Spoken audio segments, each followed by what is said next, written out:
আসসালামু আলাইকুম বন্ধুরা, আমাদের চ্যানেলে আপনাকে স্বাগত। জিন বাড়িতে থাকার সংকেতগুলো আমাদের জেনে নেওয়া উচিত। কিভাবে বুঝবেন আপনার বাড়িতে দুষ্ট জিন আনাগোনা করছে কিনা, অথবা আপনার সঙ্গে জিনের কোনো আচর আছে কিনা? কিভাবে বুঝবেন?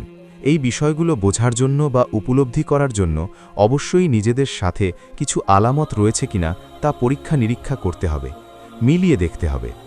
১ নম্বর হচ্ছে আপনার নিজের অথবা আপনার পরিবারের অন্য কোনো সদস্যের গায়ে যদি প্রায় সময়ই রক্তের চিহ্ন দেখতে পান, অথচ আপনার অথবা পরিবারের কারো গায়ে রক্তের ছিটে ফোঁটা আসার কোনো সম্ভাবনা নেই, তারপরেও যদি আপনি এমনটা দেখতে পান, তাহলে বুঝবেন যে আপনার বাড়িতে জিনের আগমন রয়েছে।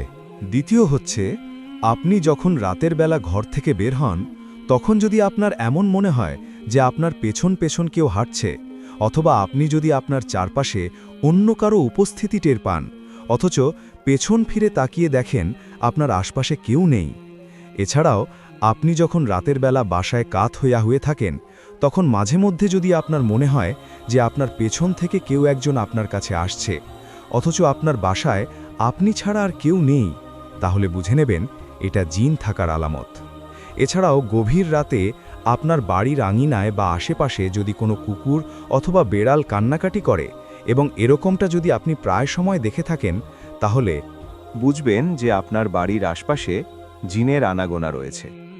যদি এমন হয় যে আপনি আপনার বাসায় আপনার কোনো দরকারি বস্তু এইমাত্র রেখে গেছেন, কিন্তু কিছুক্ষণ পর দেখেন উক্ত স্থানে আপনার দরকারি বস্তুটি আর নেই, সেটি তার নিজ স্থান থেকে অন্য কোথাও সরে গেছে, তাহলে বুঝবেন এটি দুষ্ট জিনের কারসাজি। এটি যদি প্রথমবার আপনার সঙ্গে ঘটে, তাহলে এতে ভয় পাবার কোনো কারণ নেই, কেননা এটাও হতে পারে যে আপনি যেই জায়গায় আপনার দরকারি জিনিস রেখেছেন কিন্তু আপনার মনে নেই।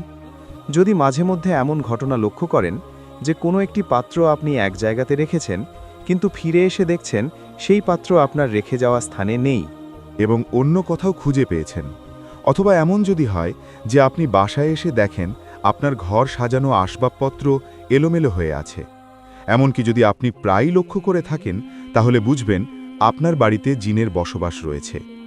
তারপরে রাত্রেবেলা হঠাৎ করেই আপনার বাসার ছাদে বা আপনার ঘরের দরজায় যদি কেউ ঢিল ছোড়ে, সেটা হোক ওপর থেকে বা সামনে থেকে, যেখান থেকেই ঢিল ছোড়া হোক না কেন, এরকমটা যদি প্রায়ই হয়, মাঝে মধ্যে কদাচিৎ কেউ একজন মারতে পারে বা অনেক ছোট বাচ্চারা অনেক সময় ঢিল মেরে থাকে, কিন্তু আপনার ঘটনাটা যদি মাসের পর মাস ঘটে থাকে, তাহলে বুঝে নেবেন আপনার বাড়ির আশপাশে অথবা আপনার বাসায় দুষ্টু জিনের বসবাস রয়েছে। অনেক সময় এমন হয়ে থাকে যে আপনি বসে আছেন কিন্তু আপনার আশপাশে কেউ নেই, হঠাৎ দেখলেন আপনার বাসার টিনের চাল অথবা আপনাকে লক্ষ্য করে ঢিল ছুটছে। এমনটি আসলে দুষ্ট মানুষকে ভয় দেখানোর জন্য করে থাকে। এরপর আপনার বাড়ির ভেতরে অথবা বাড়ির আঙিনায় হঠাৎ করে দুর্গন্ধ অথবা সুগন্ধি ছড়িয়ে পড়লে এতে করে আপনি বুঝবেন যে আপনার বাড়ি জিনের আনাগোনা রয়েছে। আপনার আশপাশ থেকে আপনি সুগন্ধ অথবা দুর্গন্ধ টের পাচ্ছেন, কিন্তু এমন কোনো দুর্গন্ধ অথবা সুগন্ধ আসার কোনো কারণ যদি খুঁজে না পান, তাহলে আপনি বুঝে নেবেন আপনার বাড়িতে জিনের আনাগোনা রয়েছে। সাধারণত দুষ্টু নিজের গা থেকে দুর্গন্ধ ছড়া আর ভালো জিনের গা থেকে সুগন্ধ ছড়ায়। এরপর যদি এমন হয় যে আপনি আপনার বাসায় শুয়ে আছেন, কিন্তু হঠাৎ করে আপনার শরীরের ওপর বা মুখের ওপর পানি পড়তে থাকে, অথচ বাইরে কোনো বৃষ্টি পড়ছে না, অথবা ওপর থেকে ইঁদুর বা বেড়াল আপনার গায়ে প্রস্রাব করবে এমন কোনো সম্ভাবনাও যদি না থাকে, তাহলে বুঝবেন এটা নিশ্চিত দুষ্টু কোনো জিনের কারসাজি। এক্ষেত্রে মাঝে মধ্যে দেখা যায় যে আপনার বাসায় এক এক দিন এক এক জায়গা থেকে পানি পড়ে। এটি হচ্ছে দুষ্টু জিন মানুষকে ক্ষতি করার চেষ্টা করে, বিরক্ত করার চেষ্টা করে। এরপর হচ্ছে পরিবারের অনেকে প্রায় সময় কোনো না কোনো দুঃস্বপ্ন যদি দেখে, যেমন আপনার পরিবারের সদস্যরা যদি স্বপ্নে সাপ দেখে, ভয়ঙ্কর কোনো জীবজন্তু এসে আক্রমণ করছে এমনটি দেখে, এই ধরনের ভয়ঙ্কর যে স্বপ্নগুলো আছে তা যদি আপনার পরিবারের লোকজন প্রায় ফেস করে, সেই সঙ্গে কোনো কারণ ছাড়া মাঝে মধ্যে যদি খুব বেশি ভয় পেয়ে যায়, এগুলো সবটাই হচ্ছে দুষ্ট জিনের আলামত। এর কারণ হলো মানুষকে স্বপ্নের মাধ্যমে এসে ভয় দেখায়। সর্বশেষ হচ্ছে যদি আপনার পরিবারের সদস্যরা প্রতিনিয়ত কেউ না কেউ অসুস্থ হতে থাকে, যেমন আপনার পরিবারের মধ্যে কেউ একজন অসুস্থ হয়ে সুস্থ হওয়ার পর আবার পরিবারের অন্য সদস্য অসুস্থ হয়ে যাচ্ছে, অর্থাৎ পুরো 12 মাস অসুস্থতা লেগে আছে, এমনটা কিন্তু প্রায় মানুষের ক্ষেত্রেই হয়। অনেক পরিবারে হয়, যেমন মাথা ব্যথা, শরীর ব্যথা, শরীর জ্বালাপোড়া করা, চোখে প্রচুর পরিমাণ ঘুম আসছে। কিন্তু ঘুমোতে পারছেন না। এমনকি আপনি কেন ঘুমোতে পারছেন না তাও বর্ণনা করতে পারছেন না। আবার দেখা যায় পরিবারে কারো না কারো লাগাতার অসুস্থতা লেগেই থাকে।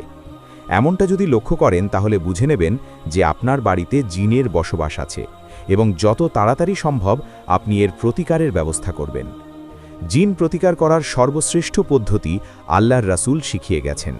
সেটা হচ্ছে সূরা নাস এবং সূরা ফালাক।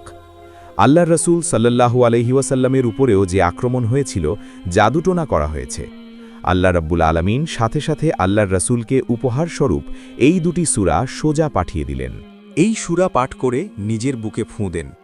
এছাড়াও পাশাপাশি আয়াতুল কুরসি পড়ে বুকে ফুঁ দেন। কোনোভাবেই কোনো জিন আপনি বা আপনার পরিবারের কারো কোনো ক্ষতি করতে পারবে না। এছাড়াও আসরের নামাজের পর এবং ফজরের নামাজের পর নিয়মিত যারা সূরা নাস এবং ফালাক পাঠ করে নামাজ থেকে ওঠে, তাদের ঘরের সকল সদস্য জিন এবং যাবতীয় জিনের আসরের হাত থেকে রক্ষা পেয়ে যাবে।